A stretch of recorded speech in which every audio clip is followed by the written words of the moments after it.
రేపు మార్నింగ్కి అయితే అట్లకైతే మినపప్పు అయితే నానబెట్టాను.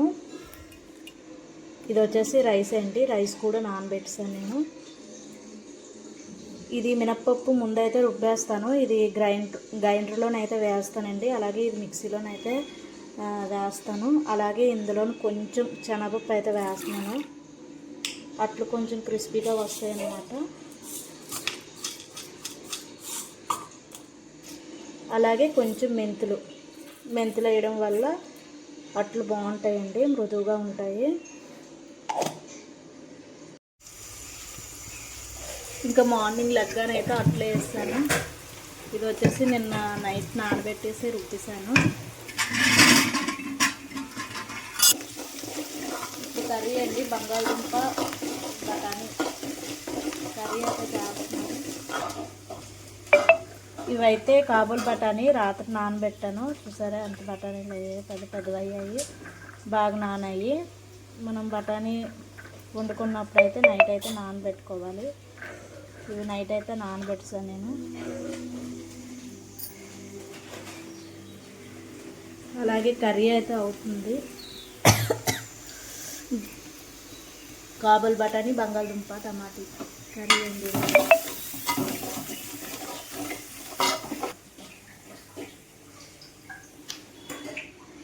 టీవీ అలాగ ఊగుతుంది.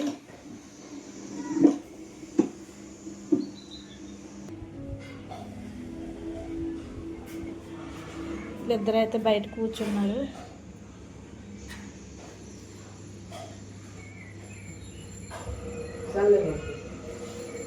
ఇద్దరు అయితే బయట కూర్చున్నారు. ఈరోజైతే రూమ్లో నుంచి అయితే బయటకు వచ్చాను. మా ఆయన అయితే కర్రీ చేస్తున్నాడు. అన్నీ నేనైతే కోసి ఇచ్చాను. ఈరోజు అయితే పని అయిట్లేదు. ఇంకా ఇలా అయితే టీవీ కోసి ఇంకా మార్నింగ్ లెగ్గానే అయితే అట్లయితే వేస్తాను. నేను చెప్పాను కదా, నిన్న నైట్ అయితే రుబ్బానండి. ఇది బండి మీద అయితే వెళ్తున్నాము. ఇంకా మా ఆయన అయితే చిన్న చినుకులు అయితే పడ్డాయండి. ఇంకా బండి అయితే తుడుస్తున్నారు. వర్షం పడ్డదండి.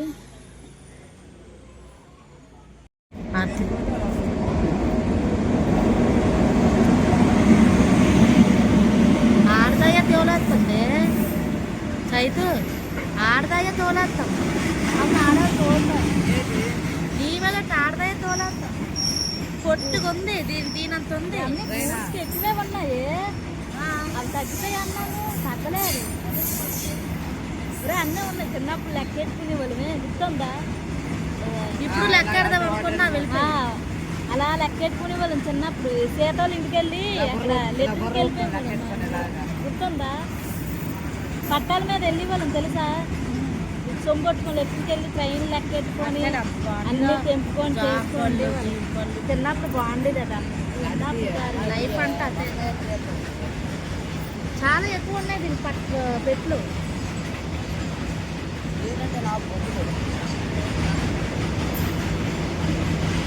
బొగ్గుగా ఇంకేవో ఉన్నాయి, బొగ్గుగా అయితే తప్పదు. లాస్ట్ ఉంటారు చూడప్పుడు.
ఇదండి ఈరోజు వీడియో నచ్చితే లైక్ చేయండి, షేర్ చేయండి. అలాగే కొత్తగా ఎవరైనా ఛానల్ చూస్తే సబ్స్క్రైబ్ అయితే చేసుకుంటే మళ్ళీ రేపు వీడియోలో కలుద్దాం. Bye friends.